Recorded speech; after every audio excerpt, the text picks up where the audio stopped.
رابطہ قبر والے سے کرنے کا طریقہ کیا ہے؟ امریکہ نہیں کر سکتا، لیکن سائی وال کا مسلمان کر سکتا ہے۔ سرکار طریقہ بتا کے گئے، اور اس حدیث کی سند پر ابن قیم جو ابن تیمیہ کے شاگرد، کتاب الروح کے اندر انہوں نے کہا اس حدیث پر کوئی اعتراض نہ کرے اس کی سند پر۔ کیوں؟ کہتا ہے کہ اگر یہ بات کمزور ہوتی صحابہ اس پہ عمل کیوں کرتے؟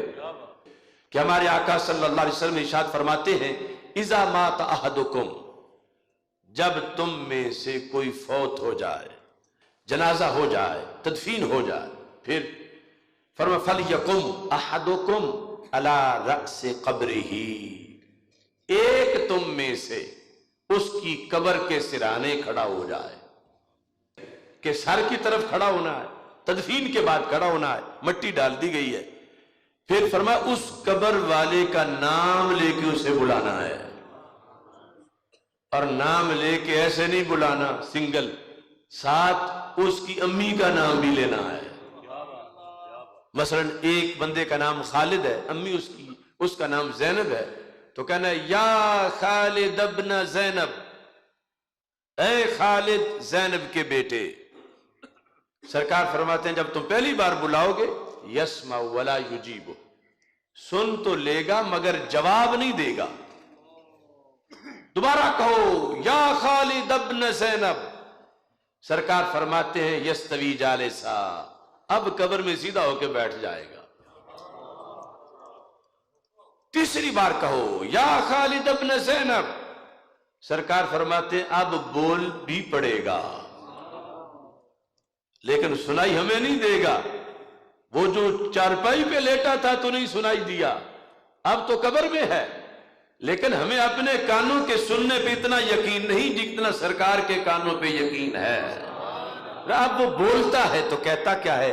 فرمایا وہ کہتا ارشدنی رحمک اللہ، ارشد، او میرے مرشد، ارشد مجھے گائیڈ کرو، خدا تجھ پہ رحم کرے، بلا رہے ہو تو مجھے لگتا ہے تم کچھ مجھے بتانا چاہتے ہو، یہ مشکل وقت ہے، منکر نکیر کی آمد ہے۔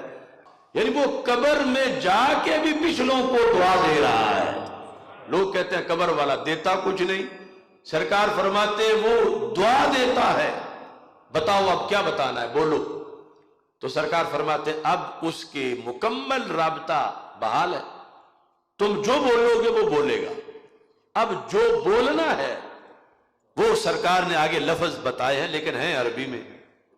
سرکار فرماتے ہیں اس سے یہ بات کرو اذکر ما خرجت علیہ من الدنیا شہادت ان لا الہ الا اللہ وان محمد رسول اللہ صلی اللہ علیہ وسلم۔ اے خالد یاد کر اس عقیدے کو جس عقیدے پر رہتے رہتے تیری جان نکلی ہے، یعنی تو نے مرنے سے پہلے گھنٹہ تو کیا ایک منٹ پہلے بھی وہ عقیدہ نہیں بیچا، تو ڈٹ کے رہا، روکی سوکی کھا کے تو نے عقیدہ آخری وقت تک بچایا، تو کامیاب ہو گیا اپنا سچا عقیدہ لے کے دنیا سے نکلنے میں۔ اب تو اس عقیدے کو یاد کر۔ پھر کیسے یاد کر؟ سرکار نے فرمایا اسے یہ کہو کہ تو نے ساری زندگی اللہ کو وحدہ لا شریک مانا، تو نے ساری زندگی حضرت محمد مصطفیٰ صلی اللہ علیہ وسلم کو آخری نبی اور آخری رسول مانا، تو نے قرآن کو امام مانا، تو نے اسلام کو دین مانا۔ یہ چار چیزیں سرکار نے فرمایا کہ تم نے اس سے یہ میری حدیث سنانی ہے۔ تو سرکار فرماتے ہیں اتنا وہاں جا کے باصلاحیت ہو چکا ہے، اب دنیا میں ہو سکتا ہے کہ نکاح پڑھاتے وقت اسے کلمہ پڑھائیں تو بار بار دہرانا پڑے۔ اب دو جہانوں کا فرق ہے، ادھر پڑھنے والا دنیا میں ہے جو کہہ رہا ہے کہ پڑھو، اور وہ برزخ میں ہے، لیکن دین کا کرنٹ بڑا مضبوط ہے، یہ امریکہ کے پاس نہیں، یہ ہے دین مصطفیٰ صلی اللہ علیہ وسلم۔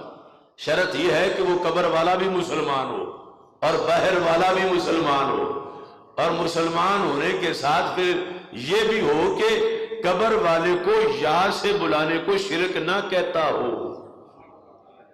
ورنہ تو یہ کہ اسے بخشواتا خود ہی نکاح توڑوا بیٹھے کہ اس نے شرکیہ جملہ بول دیا. اب وہ باہر سے بول رہا ہے، اندر سرکار فرماتے ہیں کہ وہ بولنا شروع ہو جاتا ہے، اللہ ربی اللہ ربی اللہ ربی محمد النبی صلی اللہ علیہ وسلم. اب یہ ورد کر رہا ہے اپنی کوٹھڑی میں، ادھر سے منکر نکیر آ جاتے ہیں. سرکار فرماتے ہیں جب وہ آ کے دیکھتے ہیں کہ یہاں تو پہلے ہی رونق لگی ہوئی ہے، یہ تو سوئے ہی نہیں، یہ تو بندہ جاگ ہی رہا ہے، ہم نے بٹھانا تھا آ کے اس کو، اور ہم نے آگے پھر سوال کرنے تھے، اور یہاں تو سوال جو ہم نے کرنا تھا یہ جواب خود ہی پڑھ رہا. وہ چاروں جواب مسلسل باری باری پڑھ رہا ہے. تو سرکار فرماتے ہیں کہ فرشتے پھر رب سے رابطہ کرتا، رب اس کا کیا کرنا ہے، کہ اس کا بھی امتحان کیسے ہوگا، یہ تو چپ ہی نہیں کر رہا. یعنی ہم پوچھیں تب جب یہ کوئی وقفہ کرے.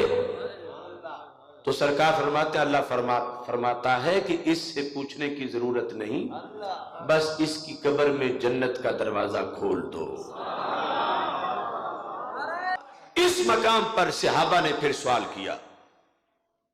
پہلے جب یہ بات آئی تھی کہ بلانا یا سے ہے اور بلانا قبر والے کو ہے، تو اگر یہ آج والا دین ہوتا نا جو کچھ لوگوں نے بنایا ہوا ہے، جو مسجدوں کے محرابوں سے بھی یا کاٹتے رہتے ہیں سرکار کے نام سے کہ شرک ہو جائے گا، اگر اس طرح کی کوئی صورتحال وہاں ہوتی تو صحابہ کہتے یا رسول اللہ صلی اللہ علیہ وسلم طریقہ تو بڑی قیمتی آپ نے بتایا ہے، لیکن یہ جو یا کے ساتھ بلانا ہے تو اس میں تو شرک ہو جائے گا.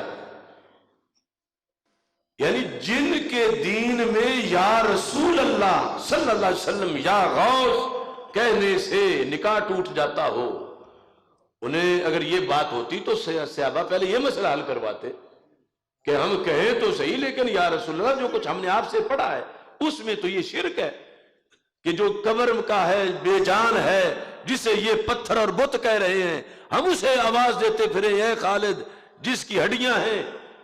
لیکن صحابہ نے یہ سوال نہیں کیا کیونکہ انہیں سرکار نے یہ والی توحید پڑھائی نہیں تھی کہ یا کہنا ناجائز ہو جاتا ہو.